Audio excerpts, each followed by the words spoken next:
I was thinking that this is sort of, as been said before, it's sort of a culmination of a journey and a beginning of one.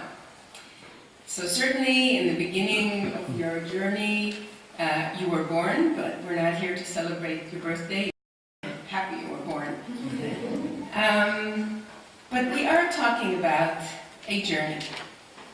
And there is the story about this journey in one of the Hebrew bestsellers called the Hebrew Bible. And in it, there's a story of this bunch of people, nobody knows exactly how many, but a bunch of people who were slaves in Egypt. And they started to walk in the desert because they heard voices. And they ended up stopping. At some point, you walk enough, you get tired, you stop.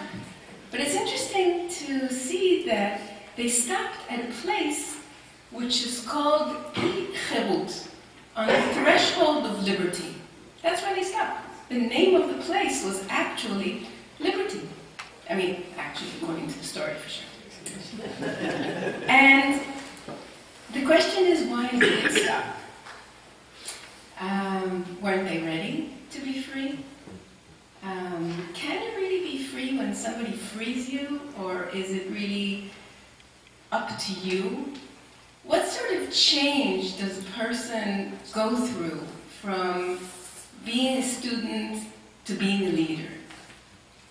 In the poem, in the citation from the poem that I mentioned before in the program, it says, "This is an hour of change.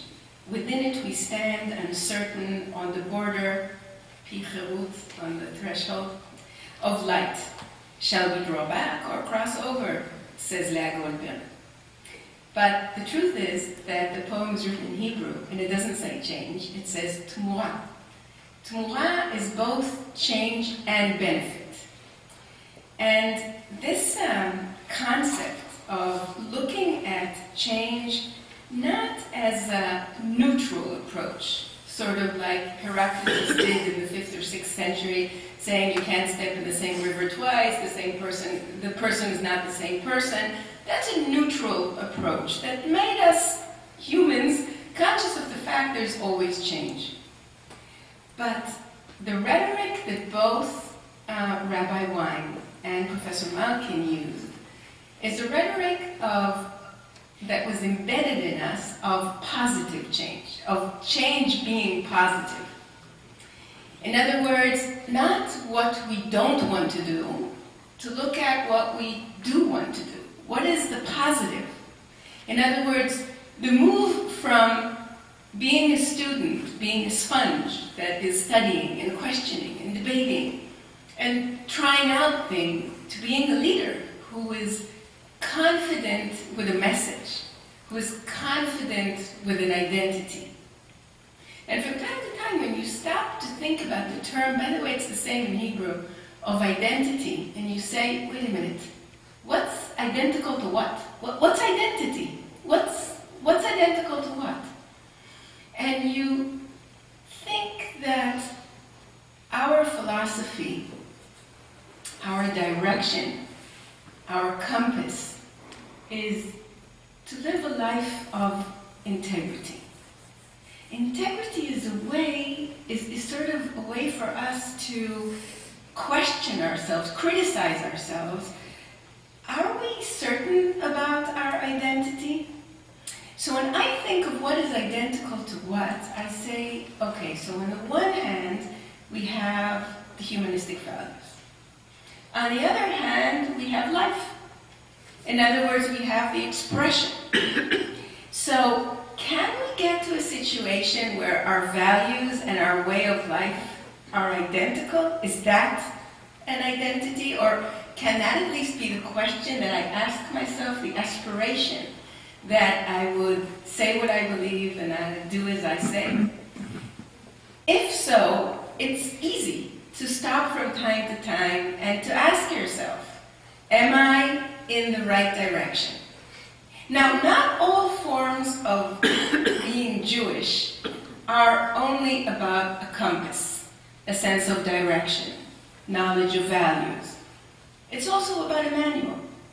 Some people think that the same book, the same bestseller I was talking about, is really a manual. It tells you what to do. And then there were rabbis who kept saying, there's nothing new from the Torah, that manual, until today, you shouldn't make any changes. But that's not natural. Nature is about change. Nature is about transforming. But change is not only about what happens to you, but it's what you make happen. And I think maybe that is the message to our leaders, is to understand that they don't have the luxury of ever stopping to study. We're all students. But becoming a leader is saying, yes, I am here to make change. And why? Because I've gone through change and I know the benefit of change. And I can create a kind of change that will be beneficial to you. And I think that that is our role as humanistic leaders, is to say, yes, we are secular, we are free. Not only do we stand on the threshold of this place called liberty, or that situation called freedom, we can cross it. We are free. We are sovereign. We have a compass, and the compass is our values. We are Jewish. That is our culture, and that is our family.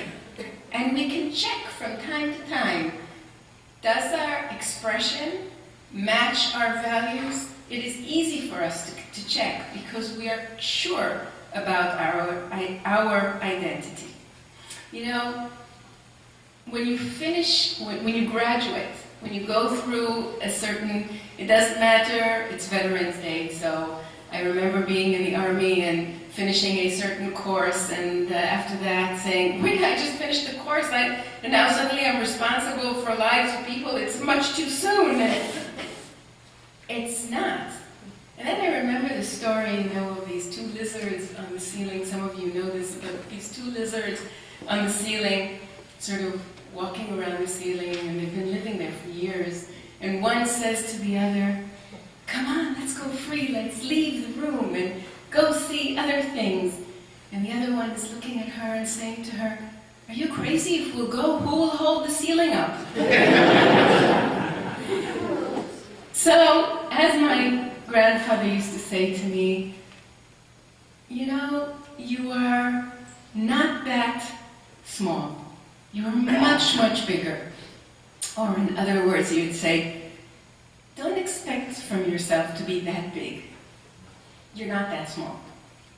And I think that if you realize that, okay, you've just stopped studying, but during your studies, we know, we've heard that you've been already working, you've been doing things, and we trust you. And that is what I told you, Hebrew lesson, not only Tmura, but we trust you. Anachnu somchim alechem, which means that anachnu masmichim otchem, which means that we ordain you. We trust you and we make you rabbis. And our tradition is about make you a rabbi, aseh lecha rav, which is we can do that. And why? Because we, the rabbis, are free. And as free people, we are free to make you rabbis, and you are free to decide that you are. So congratulations, and thank you.